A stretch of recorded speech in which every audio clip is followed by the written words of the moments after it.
Hello everybody. Today we are going to be going through a lab packet for HERS 220 exercise and prescription at Winona State University. The sections that I covered in this packet are section 10, which is lung sounds, as well as section 17, exercise recommendations for changes in cardiac function during stress test. So to begin, lung sounds should be at or around page 70. So I'll give you a second to go there.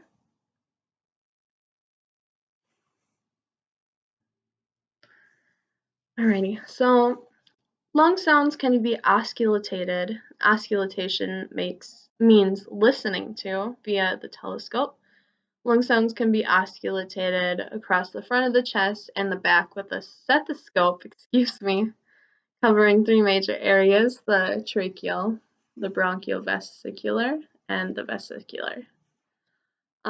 Within these major areas, there are 8 major sites in which we listen to. So I'll show you figure 10.1, which are the major sites. I'm going to use my phone, if that's okay.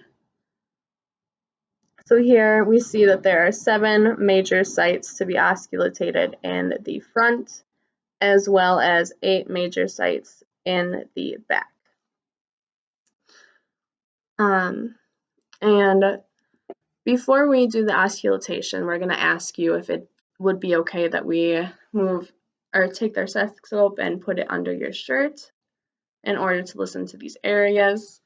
But afterwards, once we listen to these areas, we're going to be able to decipher whether there are any obstructions or restrictive disorders that might be developing. So some of these abnormal sounds that we might hear in these areas are crackles, rhonchi, wheezes, and pleural friction rub. These sounds might be heard on specific areas within the lung. So this next figure, 10.2 here, is actually a diagram of the lungs. And we can see here that the airflow actually comes in through the mouth to the larynx, down the trachea, through the bronchial airways, and then to the alveoli here, which an alveoli sac is right here. And in the alveoli is where the gas exchange happens between the airway coming through the lungs to the capillaries that are all around the alveoli. And that is where they exchange oxygen and CO2.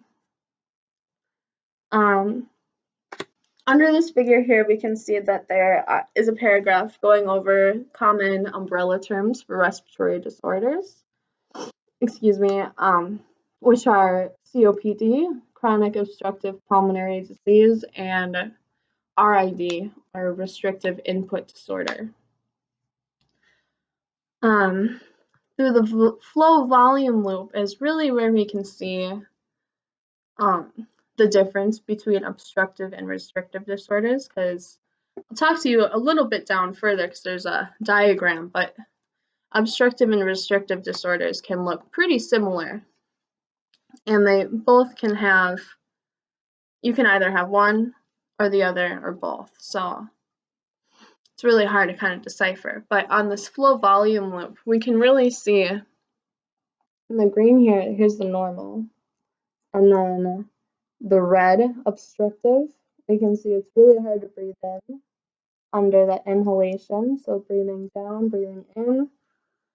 It's easier to breathe in, and it's really hard to exhale. So this line flattens here with the curve, and then in the blue to the right there is the restrictive flow loop. So you can see that it's much harder to inhale, but it's also much easier to exhale if you have a restrictive input disorder. Those are two major determinants between COPD and RID. Of course, so COPD and RID are umbrella terms.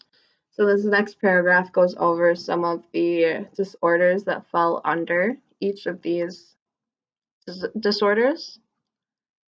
And then this next figure, figure 10.3, is the spirometry results. So this is where we give you the mask and we ask you to breathe in with it. And then we did those 3 tests. First we inhaled and exhaled slowly, then we inhaled slowly, exhaled super fast. And then for the third one, the MVV, that was that 12-second assessment where you breathe in and out medium breaths, but you're trying to breathe in and out as fast as possible. So this figure, it's figure 10.3, shows some normal results for that spirometry test. Here, you're inhaling normally, and then you inhale really high, exhale really deep, and then you go back to normal breathing. Each of these areas can be measured, and from these measurements we can tell whether the airway movement is healthy or not. Then table 10.1 is your results for that test and for auscultation. And we can see that all of the results are in the normal area, which is really good. So then moving on here, table 10.2 is your results from the pulmonary function test, which is a spirometry test also. Or spirometry is one of the tests, excuse me.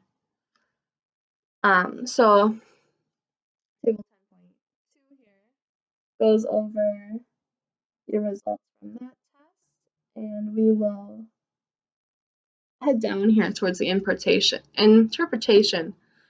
to see if these tests are in the normal range. But before we do that, table 10.3 and table 10.4, I'll just give you a clips. 10.3 and 10.4 are 2 norms based on COPD classifications within the ACSM guidelines. And figure 10.5 here is actually the algorithm to determine whether you have COPD, RID, or both. But moving on to the interpretation, based on your results from a submaximal test, we found that your FVC and EV and FVC ratio is just about 80%. So you're just to the normal range. You have to be 80% and above to be considered normal for the lung sounds. But your percentage predicted for the FEV1 is way above 80%. So we interpreted your results as normal for this test. So now we'll move on to section 17, exercise recommendations for changes in cardiac function during a stress test. Section 17 should be the last section, so you should head way to the back there. Okay, so if the subject experiences ventricular multifocal bigeminy angina and a 2 millimeter ST depression at the beginning of the third stage of exercise testing, then we should do dramatic changes in order to keep this participant safe. So to do this, we would lower the heart rate from 35 beats per minute to 25 beats per minute to ensure the subject is below the arrhythmic ischemic threshold. So in order to change the exercise prescription, we had to find a new VO2 based off the third stage where these abnormalities happened. So this is a new graph that we found with a new VO2 listed here. So to find the new VO2, you have to go over to heart rate here on the side, and then you bring it down over here to the bottom. You find your VO2.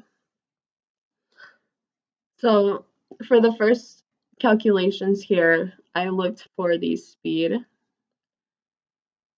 as well as the grade. And from there, we found a new training heart rate based on the new heart rate max for the lower limit, and then the original heart rate max for the upper limit. However, we need to stay at or around the lower limit to ensure that there is a safe exercise for this individual. Finally, we found the new RPE for stage 3. We look for the systolic blood pressure and multiply that by the heart rate in order to find the new RPE for the stage. This final paragraph here just kind of summarizes the equations from above in order to have a safe exercise for this individual. So this is all I have for each of these sections during this lab assessment. I thank you so much for watching this video. I had a great time. I wish we could have done the test in person, but it's okay. Maybe next time. Thank you so much. Thanks for watching this video. Good night.